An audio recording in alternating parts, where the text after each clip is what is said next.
So I don't know if it's just people being disingenuous or if they're genuinely just this confused, but there still are people that believe that Shiryu is somehow stronger than Aokiji.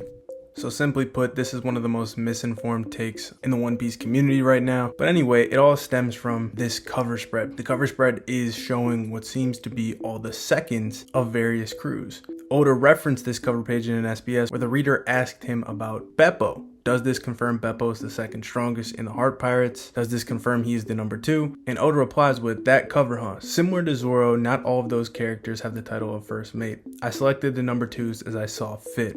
Which the verbiage being used there in and of itself should tell you that this is up to interpretation. But let's assume that he's talking about strength in this instance. Now keep in mind that this comes in volume 102, which spans chapters 1026 to 1035. Now in SBS volume 98, which spans chapters 985 to 994, Oda gives his hierarchy of the Marines. And in this hierarchy, he makes a conscious effort to include Aokiji at the bottom, stating, Kuzan Aokiji, former Admiral Aokiji is rumored to be in touch with Blackbeard.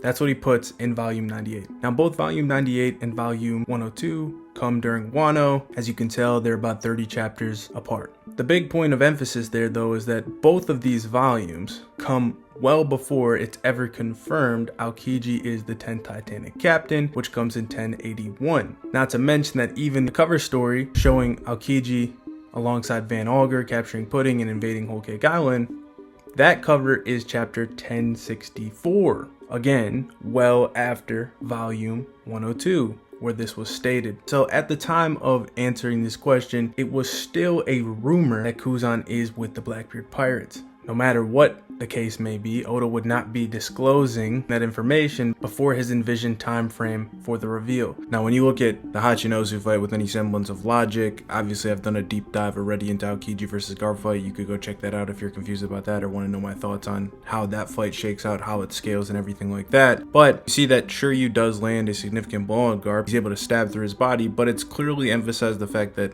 he went for Kobe first and foremost. It seemed like it was a nefarious tactic with a means to landing on Garp. Obviously that's what Garp thinks, so it doesn't have to be true. Maybe Shiryu just really wanted to go for Kobe, but the way Shiryu responds to it seems as if that was part of his plan anyway, which essentially would kind of be like a self-admission that that could not take place on fair ground. Like he couldn't just go over to Garp and do that without first putting Garp at a disadvantage to land that blow. Right, then you see that Garp, whether he either grabs him and slams him to the ground here or just punches him without haki, seems to do massive amounts of damage to Shiryu.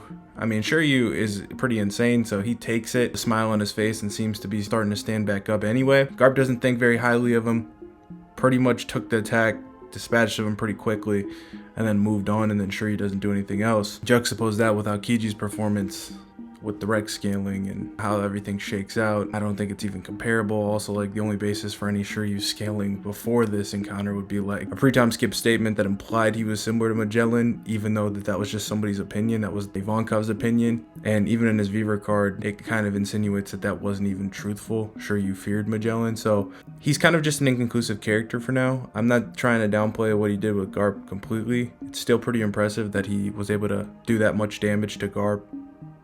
Garp wasn't off guard, he was just at a disadvantage, but he doesn't hold a candle to somebody like Aokiji, matching Garp's haki, matching Garp's fizz, showing relativity speed-wise while massively holding back. All these things are covered in my Aokiji Garp video. Also, after chapter 1121, it's even more clear that Oda has deep-rooted plans for Aokiji in the final saga, as he was part of that final double spread about the battle for the One Piece, hyping up the significance of all these characters going forward. Now, what I do think that should be noted is that there's been multiple instances in the story where there's been Marines infiltrating a pirate crew. You had Corazon infiltrating Doflamingo's crew as a secret Marine, and you've had X Drake. So the same thing could be said for Aokiji here, infiltrating Blackbeard's crew. And I want to shout out, although he probably doesn't need it, the YouTuber Sawyer7 Mage. Now this is actually my favorite One Piece YouTuber out there right now. It's really the only other one I watch. But I like this guy because he is really detailed. He puts a ton of effort into these videos to really inform people about things that really fly under the radar. So it's not necessarily like about scaling with him,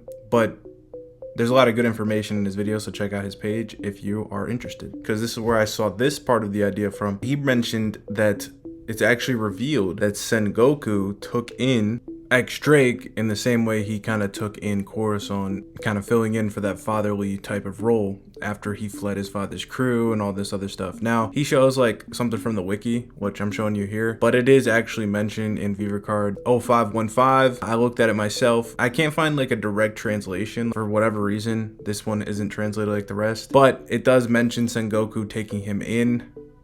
So I think that there is some merit to it. You know, both those characters are the ones that we know that have infiltrated pirate crews, and he seems to think that Sengoku may actually be the one that's the true leader of Sword, and it's not Garp, which is actually a pretty interesting theory. Obviously, Sengoku has a great relationship with Aokiji. He's the one that recommended him for Fleet Admiral. Is it possible that after staying on as Inspector General in semi-retirement, could still be helping the effort with Sword and gave Aokiji the intel and idea to infiltrate Blackbeard's crew, especially given that Sengoku was the one that fought Blackbeard at Marineford. He was left in bandages, obviously. They fought off screen, and he saw firsthand the threat that Teach could pose. I also find it a little bit too suspect and out of character generally for Akainu when pressed about the issue from the Gorosei, asking about Aokiji's involvement with them, to simply not really care about it. My view of Akainu would be that, especially given that he specifically allowed him to go free, showed him mercy, that he would take this extremely personally,